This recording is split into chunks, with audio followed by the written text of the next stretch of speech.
books. That's what I do. Some are good, some are not as good. Got a shelf? Let's make it two. I cannot wait for this review.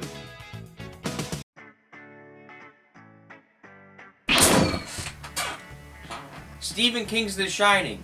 It is what it is. It's a novel. If you've seen the movie, you practically know what it's about. The Torrance family, Jack, Wendy, and their son, Danny, spend the winter at the Overlook Hotel. It's haunted, by the way, and Danny can see and interact with all the spirits there. Dick Halloran, who appears briefly in It, is the chef. He befriends Danny at the beginning of the book because they share the same abilities. It's actually a pretty awkward back and forth. He invites Danny to sit in his car and he asks him, "Hey, you want to go to Florida with me? Are you sure?" He knows something bad's about to happen and he doesn't want to see Danny get hurt. Nowadays, it probably wouldn't be a good scene. Where were the parents? Now, where do I start with The Shining? Now, I've seen the Kubrick film before reading it and I've had the end spoiled for me. But it really don't matter. You see, the book has really blatant foreshadowing. Oh boy, the boiler, the thing that will put Jack's family on the moon, is also the thing that would be forgotten. I wonder what that is. With that being said, it's way different from the Stanley Kubrick film. I mean, for starters, you can't blow up the Timberland Lodge. But besides that, there's more information about the characters and settings. There's even flashbacks to events that led to the Torrance family lodging alone in a haunted hotel.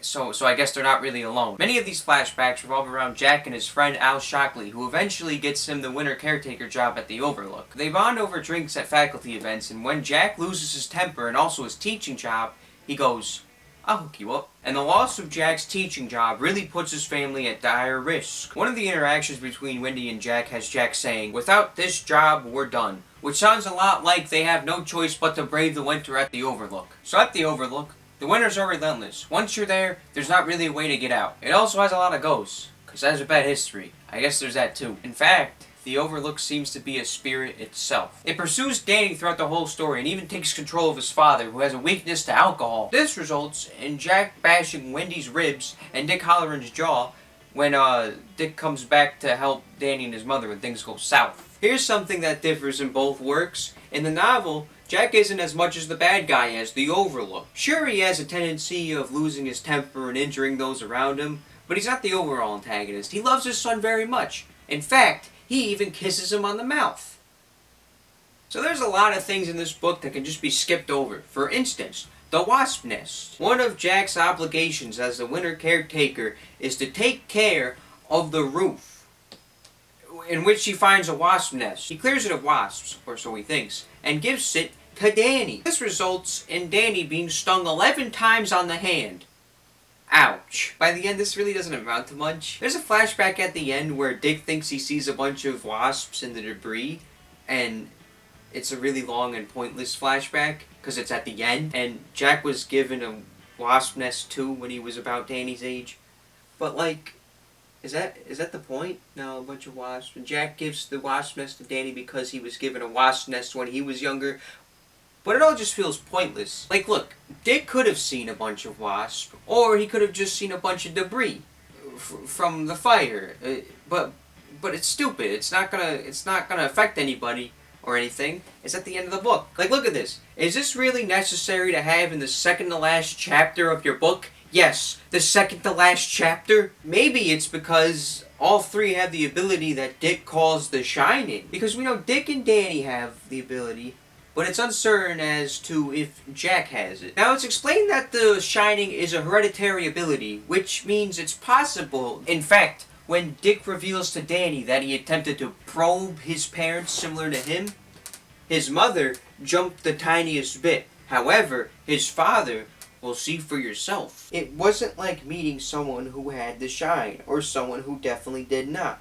Poking at Danny's father had been strange, as if Jack Torrance had something that he was hiding, or something he was holding in so deeply submerged in himself that it was impossible to get to. Which kind of sparks a bit of curiosity. Jack is told about a previous caretaker who butchered his family pretty early on in the book. He knows about the terrors this hotel brings, but he says it himself. Without this job, we're done. Yeah, I said it right.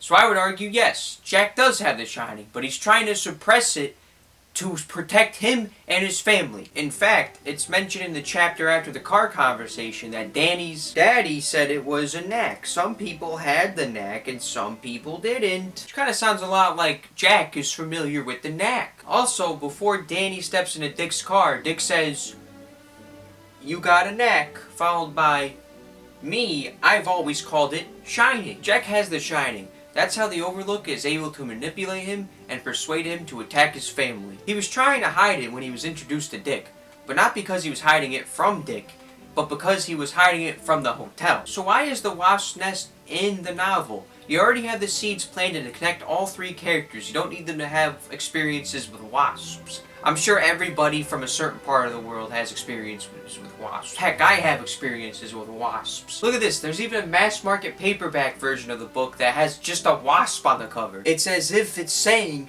The Shining is the wasp. There's a reason why it didn't make it into Kubrick's film.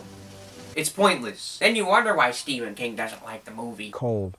I'm not a cold guy. I mean, I think one of the things that people relate to in my books is there's a warmth, there's a reaching out and saying to the reader, I want you to be a part of this.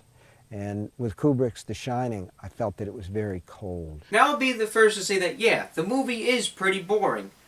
Okay, that might not be the best word to use, but the one thing it does not lack is subtlety. Heck, there's documentaries made about it. There's a lot of stuff going on. There's something that Stephen King doesn't seem to understand. When someone makes an adaptation or remake, they're not adapting or remaking the original piece, per se.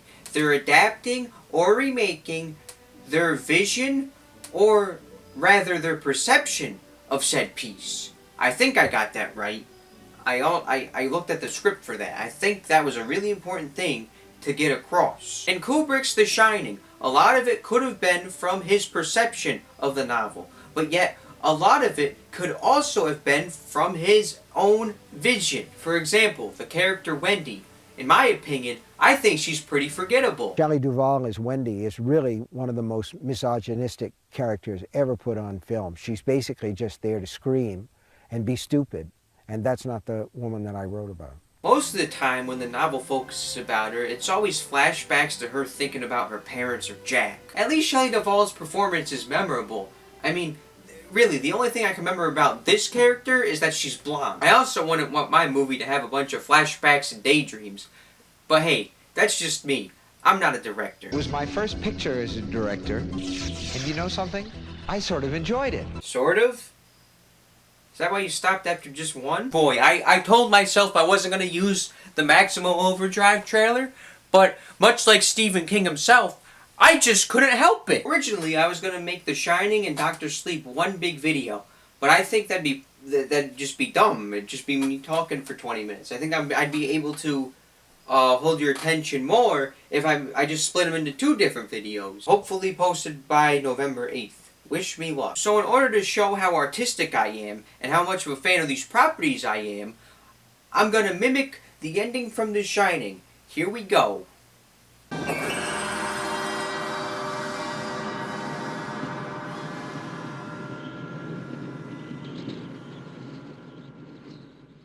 Midnight with the stars and you. We're both watching Yolo, Kaboose. Yeah, it's on the bad shelf too. Drugs are bad. You shouldn't do drugs.